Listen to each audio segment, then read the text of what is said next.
Hello বন্ধুরা, তো চলে এসেছি তাজ কিচেনে। আর আজকে বানিয়ে দেখাবো ফিঙ্গার ব্রেড রোল। তো এটা কিন্তু স্কিপ না করে পুরোটা দেখার অনুরোধ রইল। আর এটা এতটা সহজে বানানো যায়, আর একবার বানিয়ে কিন্তু এটা 1 মাস ধরে রেখে দেওয়া যায়। বাচ্চাদের বায়না যখনই হবে তখনই কিন্তু এটা ভাজা করে দেওয়া যাবে। এটা অনেক দিন ধরেই রাখা যায় একবার বানানোর পরে, আর অল্প দিয়েই অনেকটাই হয়ে যায়। সেই জন্য স্কিপ না করে পুরোটা দেখবেন। আর এটার মধ্যে কিন্তু 1 থেকে 3 রকমের টেস্ট পাবেন। একটা বানাবো কিন্তু পাবো টেস্ট 3 রকমের। ব্রেড পাকোড়া টেস্ট তো অবশ্যই পাবো, যেহেতু এটা ব্রেড পাকোড়া।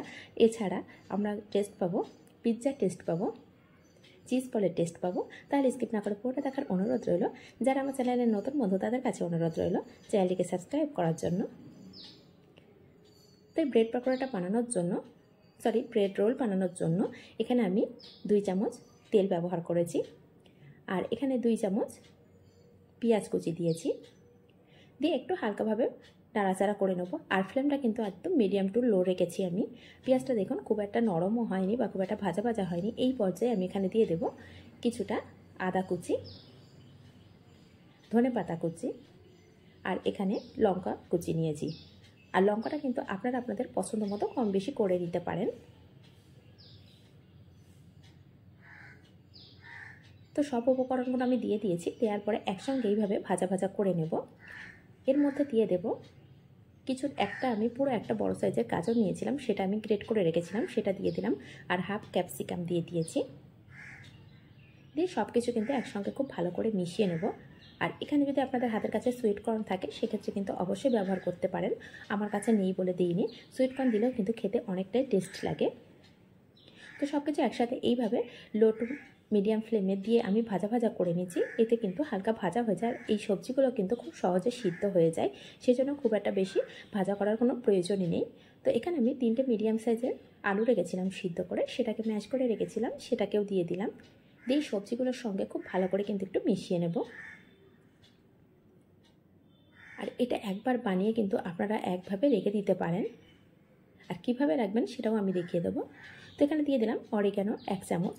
যদি আপনাদের কাছে অরিগানো না থাকে সেক্ষেত্রে কিন্তু ঘরোয়া মশলা দিয়েও এটা রেডি করে নিতে পারেন। এখানে হাফ চামচ জিরে গুঁড়ো, আর হাফ চামচ মরিচ গুঁড়ো, হাফ চামচ ধনে গুঁড়ো। তো এখানে দিয়ে দিলাম স্বাদ অনুযায়ী লবণ, 1 চামচ চাট মশলা। যাদের কাছে চাট মশলা না থাকবে সেক্ষেত্রে কিন্তু 1 চামচ আমচুর পাউডারও দিয়ে দিতে পারেন। তো এখানে আমি চাট মশলা ব্যবহার করিনি, আমি ব্যবহার করেছি আমচুর পাউডার। তো সব উপকরণগুলো কিন্তু একসাথে খুব ভালো করে মিশিয়ে নিয়েছি। তো এটা আমার রেডি হয়ে গেছে। এর মধ্যে এখন আমি দিয়ে দেব মেন উপকরণ, সেটা হলো চিজ। তো এখানে আমি একটু পরিমাণ মতো চিজ দিয়ে দিয়েছি। এটা কম বেশি আপনারা করে নিতে পারেন। তো বেশি পরিমাণে একটু চিজ দিলে খেতে কিন্তু অনেকটাই টেস্ট হয়। আর বাচ্চারা তো খুব পছন্দ করেই খাবে। শুধু বাচ্চারা নয়, চিজ দেওয়ার পরে কিন্তু অনেক রকম টেস্ট পাবো। সেই জন্য কিন্তু বাচ্চা থেকে বড় সবারই কিন্তু খুব টেস্ট লাগবে। বাচ্চারা তো চিজটা খুব পছন্দ করে, কিন্তু বড়রাও খেতে কিন্তু খুব একটা কম পছন্দ করে বলে তো মনে হয় না। সেজন্য অবশ্যই চিজটা ব্যবহার করবেন। আর চিজটা দেওয়ার জন্যই কিন্তু এইটা অনেক টেস্ট হয়। তো এখানে যেহেতু ব্রেড রোল বানাবো সেই জন্য এখানে আমি ব্রেড নিয়ে নিয়েছি 6 পিস। এটা আপনারা কম বেশি করে নিতে পারেন। যদি মনে করেন বেশি পরিমাণে তৈরি করে রেখে দেবেন সেক্ষেত্রে কিন্তু আরও বেশি নিয়ে নিতে পারেন। তো এখানে আমি 6 পিস ব্রেড নিয়ে নিয়েছি। এইভাবে একটি পাত্র নিয়ে নিয়েছি, তার মধ্যে আমি ছোটো ছোটো করে কুচি করে রেখে দিচ্ছি। এর মধ্যে আমি দুধ দিয়ে দিচ্ছি। দুধ দেওয়ার পরে এটা হালকা একটু নরম হয়ে যাবে। এখানে 1 কাপের 3 ভাগ আমি দুধ নিয়েছি। তো এটা দিয়ে কিন্তু 1 থেকে 2 মিনিট মতো রেখে দিয়েছিলাম। আর ব্রেডটা কিন্তু অনেকটাই নরম হয়ে গেছে। এখানে আপনারা না চাইলে, এখানে যদি দুধ না থাকে সেক্ষেত্রে কিন্তু জল ব্যবহারও করতে পারেন। তো এইভাবে দেখুন ব্রেডটা কতটা নরম হয়ে গেছে। আর এইভাবে আমি হাত দিয়ে মাখছি, এটা কিন্তু একটা ডো রেডি হয়ে যাবে। দেখুন মাখতে মাখতে ডোটা কিন্তু একদমই রেডি হয়ে গেছে। আর ডোটা আমার একদম পারফেক্ট হয়েছে। যদি এখানে দেখেন জলের পরিমাণ বা দুধের পরিমাণ বেশি হয়ে যায় সেক্ষেত্রে আরেকটা ব্রেড দিয়ে দেবেন। আর যদি দেখেন শক্ত হয়ে গেছে সেক্ষেত্রে কিন্তু সামান্য একটু জল বা দুধ দিয়ে এটা মেখে নিতে হবে। তো দেখুন আমি হাতে নিয়েছি, কত সুন্দর ডোটা রেডি হয়ে গেছে। আমি হাতে কেটে কিন্তু দেখিয়ে দিলাম। তো এখন এটার মধ্যে যে ফিলিংটা আমি রেডি করে রেখেছিলাম সেটা সম্পূর্ণ দিয়ে দেবো। তো সব উপকরণগুলো একসঙ্গে দিয়ে খুব ভালো করে কিন্তু মিশিয়ে নেব। আবারও বলছি, এটা মেশানোর সময় যদি হালকা নরম লাগে সেক্ষেত্রে কিন্তু আরও একটা ব্রেড ব্যবহার করতে পারেন। তো সব উপকরণগুলো আমি একসঙ্গে খুব ভালো করে একটু মিশিয়ে নিচ্ছি। আর এখন এখানে কিন্তু আমার হাতের মধ্যে কিন্তু খুব বেশি লেগে যাচ্ছে, কিন্তু এটা যখন আমি ভালো করে হাতটা পরিষ্কার করে নেব তখন কিন্তু হাতের মধ্যে একদমই লাগবে না। তো এখানে আমার কাছে একটু লবণ কম লেগেছে আর লঙ্কাটা কম লেগেছে, সেই জন্য আমি দিয়ে দিলাম হাফ চামচ চিলি ফ্লেক্স আর স্বাদ অনুযায়ী একটু লবণ দিয়ে আবারও খুব ভালো করে একটু মিশিয়ে নিচ্ছি। তো মেশানোটা কিন্তু আমার একদমই রেডি হয়ে গেছে। আর দেখেই বুঝতে পারছেন কতটা টাইট হয়েছে, এটা কিন্তু একদমই পাতলা হয়নি। তো এখানে আমি হাতটা পরিষ্কার করে ধুয়ে নিয়েছি, এর মধ্যে হাতের মধ্যে একটু তেল লাগিয়ে নিয়েছি, নিয়ে সামান্য পরিমাণে একটু ব্রেডের যে ফিলিংটা রেডি করে রেখেছিলাম সেটা আমি নিয়ে নিলাম। নেওয়ার পরে এটাকে হাত দিয়ে এইভাবে একটু রোল করে নিচ্ছে, নিয়ে দুই সাইডটা এইভাবে একটু চেপে দিলেই দেখুন দেখতে কতটা সুন্দর হবে। আর কত সহজে এই অল্প জিনিসে কতগুলো তৈরি হবে সেটাও কিন্তু দেখিয়ে দিচ্ছি। তো আমি হাতের মধ্যে আরও একটা নিয়ে দেখাচ্ছি যে কতটা পরিমাণে আমি নিয়েছি, দেখেই বুঝতে পারছেন খুব সামান্য সামান্য করে নিচ্ছি। কিন্তু একটা লুচির যে ডো হয় তার থেকেও কিন্তু অনেকটা কম নিচ্ছি আমি।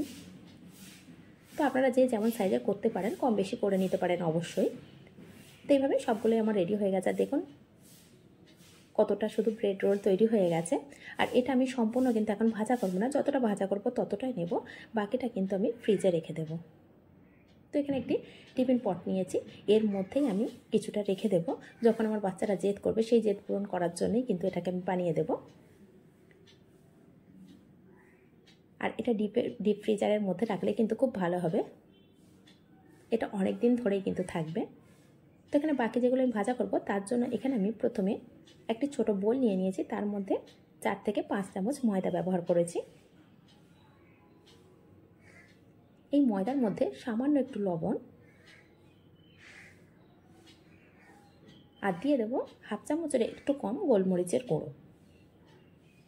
তো এই উপকরণ কটা সব কটা একসঙ্গে ভালো করে মিশিয়ে অল্প অল্প করে জল দিয়ে একটি পাতলা দেখুন ব্যাটার রেডি করে নিচ্ছি।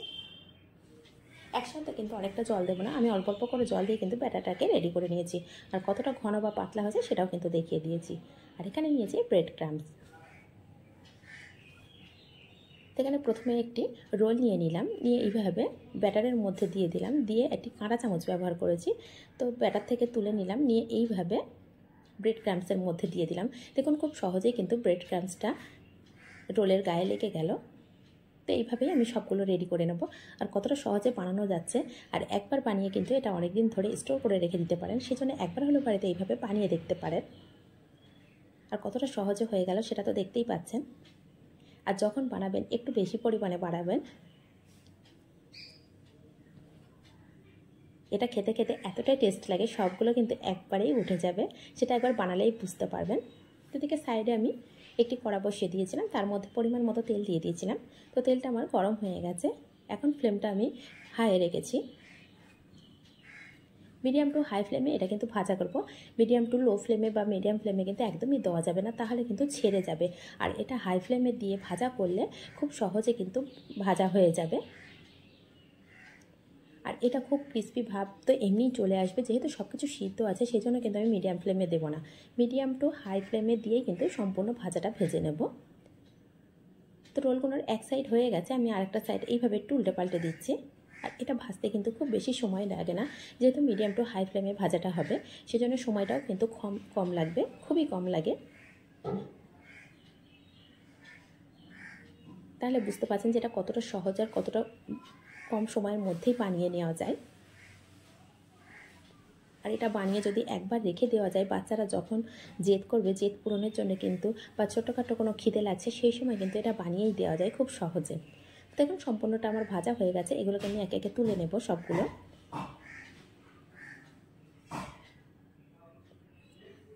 তো সবগুলো তুলে নিচ্ছি, আর দেখে বুঝতে পারছেন তো কতটা সুন্দর হয়েছে, আর মুচমুচে ভাব হয়েছে কিনা সেটা কিন্তু একটু দেখেও বোঝা যায়, তো দেখেই বুঝতে পারছেন।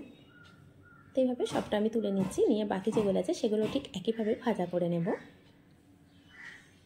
তো বাকিগুলো দিয়ে দিলাম, দিয়ে ঠিক একইভাবে ভাজা করে নিচ্ছি। আর আমার রেসিপিগুলো কেমন লাগছে অবশ্যই জানাবেন, যদি ভালো লাগে একটু আমার রেসিপিগুলো তাহলে লাইক করবেন, শেয়ার করবেন। তো দেখুন এইভাবে বানিয়ে নিয়েছি, আর এটা সস দিয়ে সার্ভ করে দেখাচ্ছি। এটা খেতে কিন্তু অসাধারণ লাগে, একবার হলো বাড়িতে এইভাবে বানিয়ে দেখতে পারেন। আর যদি ভালো লাগে তাহলে প্লিজ চ্যানেলটিকে সাবস্ক্রাইব করে পাশে থাকা বেল আইকনটি প্রেস করে রাখবেন, যাতে করে আমার নিত্য নতুন রেসিপিগুলো সবার আগে আপনাদের কাছে পৌঁছে যায়। আমি এটাকে ভেঙেও দেখিয়ে দিলাম, দেখুন কতটা সুন্দর হয়েছে, আর ভিতরে চিজ দেওয়া, এটা খেতে অসাধারণ লাগে। এটা বাচ্চা থেকে বড় সবাই কিন্তু খুব পছন্দ করে খাবে। তাহলে আজ এই পর্যন্ত, আবার আসবো অন্য কোনো রেসিপি নিয়ে। ধন্যবাদ।